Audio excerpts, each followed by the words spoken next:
senior insider for ESPN. Ladies and gentlemen, Adam Schefter. Yeah. What's going on, guys? How jacked up are you, huh? Getting back with the team? We got the kickoff show. We got Monday Night Countdown. Then we got Monday Night Football. Football's back on the field wearing NFL helmets. Let's go, Schefter. It's a glorious day. Yeah. It's like the first day of school, Pat. We're going up. We're going to meet our new classmates like Jason Kelsey. Say hello to him. Welcome him to the set. Be a big night at ESPN. Go on there. And, hey, been a big day in the National Football League, and we'll continue tonight with the first game between the Texans and the Bears. A big day in the National Football League. Tell me more. Well,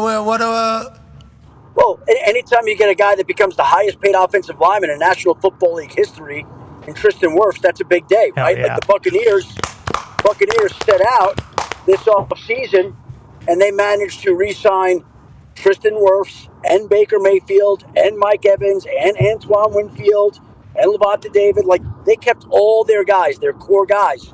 So they've done a great job keeping everybody together, and Tristan Wirfs resets the tackle market. They get him locked in through the 2029 season. He's been a great player for them for a while. That's a big move. Great work by Mike Greenberg, Jason Light, Bull, everybody down there. Congratulations to the Buccaneers getting their team back and getting this deal done. Now, for the Wirfs deal, shout out to Kirk's Dogs, obviously. Yep. Go Hawks. Our source says were telling us that it was the guaranteed money issue that they were disputing over. Do we know what the guaranteed money is, and how did this deal ultimately get done? Well, the guaranteed money is $84.2 million. So they had something of a breakthrough last night. I'm sure it did involve some of the guaranteed money involved. And when you're getting the guaranteed money over $84 million, and you're talking about an average of, 27-1 a season or whatever that is, like, how are you not doing that deal right now? And I think Tristan Wirfs gets the money he wants, the guarantees he wants. That's his win. Tampa Bay locks him in for the extra year on the extension. That's the Buccaneers win. And so, yeah, again, that's a big move for the Buccaneers franchise. Michael Lombardi was on the other day, and he's like, Tristan Wirfs, yeah, we figured out how to get that deal done with Tristan Wirfs. Other people, you got to kind of tier this entire thing, because he was talking about Trent Williams, which leads to San Francisco. Go ahead, Ty. Yeah, Schefter, we saw a video yesterday that showed Brandon Aiyuk kind of dapping up John Lynch and Kyle Shanahan, and I think most people speculated, like, oh, okay, they must have reached some sort of agreement. We're going to see him back on the field. Then other people are saying, hey, maybe this is like a, hey, thanks for everything you've done. This guy's getting traded kind of dap up. I didn't see that. Yeah, saw a little bit of that as well. Do we have any updates in the whole Brandon Aiyuk situation? Good dap here with Lynch. Hey, how you doing? Good to see you. This one was Shanahan. Yeah. This one was Shanahan, though, Shefty. This one, hey, almost I heard the good news dap up right there, but we're just reading from very, very, literally 1,000+ miles away. We are reading this from. Yeah, well, basically, there's no new deal there, and again, they've had a really hard time working out a deal between the Niners and Brandon Aiyuk, and they've continued talking, but they just haven't made a lot of progress. So I think that's probably Probably a little bit. They haven't made a lot of progress, so it's probably a little bit discouraging to both right now to try to get that done. And so it wasn't thank you for taking care of me kind of message, if that's what you're saying. Okay, we misread the situation completely then, because from what it was just a few days back at training camp, where he showed up in the white shirt with the backpack, do-rag, flailing a towel, huge and he talks to Lynch, and then he kind of just exits the field. We're like, okay, that doesn't seem to be great. And then the dap up and the positive, we're like, okay, maybe that's good. But you're saying, no, there's no new development. They're just getting back on better terms, seemingly?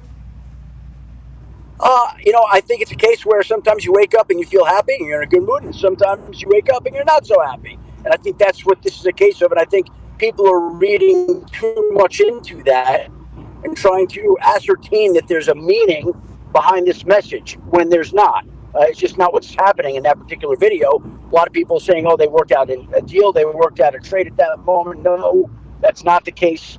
And again, that situation is still unresolved, still tenuous, and still needs to come to a head one way or another. Okay, we'll put that on ticker for sure. Go ahead, AJ. Hey, what about Trent Williams? We haven't seen him out there walking around talking to anybody. Are they going to get it done, and when do they get this done? What do you think it might look like when they extend him or give him more guarantee?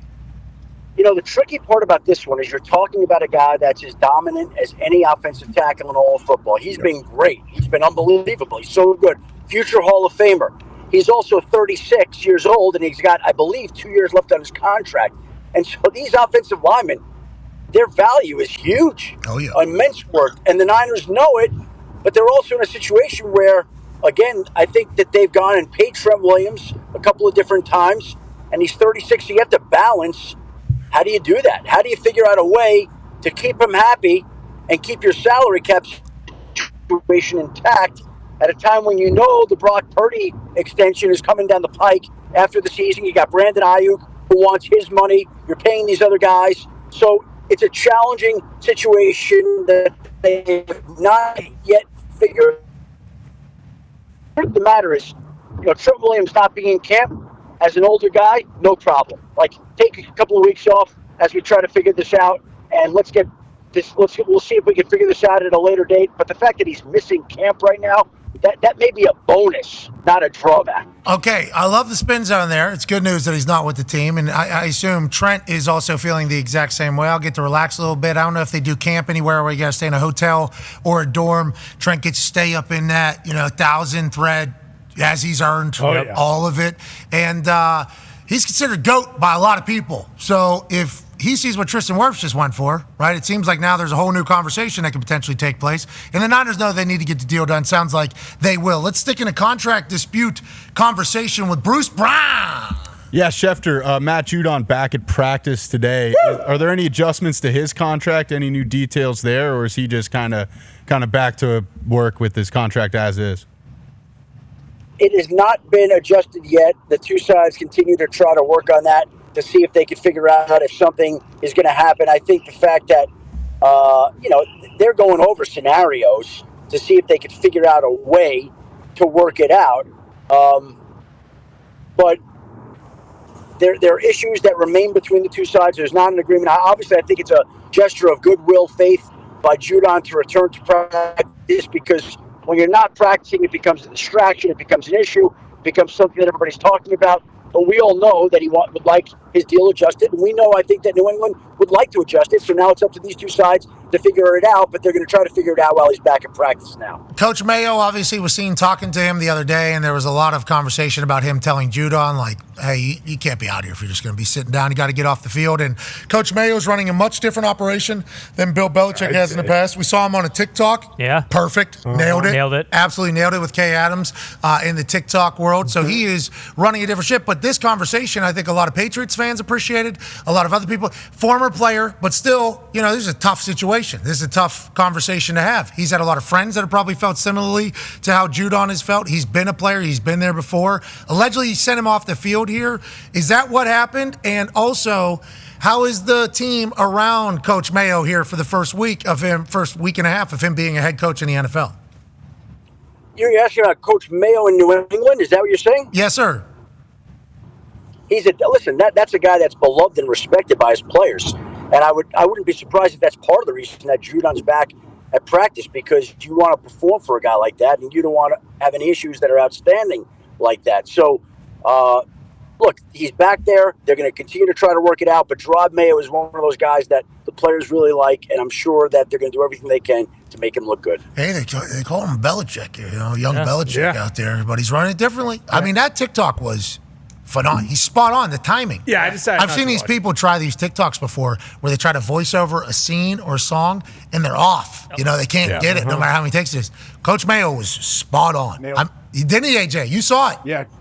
Yeah, Connor should watch this. I think Connor should watch. Yeah, he nailed it. I'm focused on the football part, but also with another guy who was kind of not holding out but wanted a new contract, who was Rosenhaus's guy. I forget who was on the mention. Maybe it was you, Schefter, but Godshow. He just got a new deal as well. But, Schefter, we saw either last night or 2 nights ago the Giants getting calls during the draft, and I know that you know exactly who the Colts and the Jets were calling the Giants to try and trade up for. Who were those guys? They? Yeah, just tell us who they were. Who was it? We know the Colts got the guy they wanted and the Jets got the guy they wanted. But who were they trying to trade up to get into that 6th spot?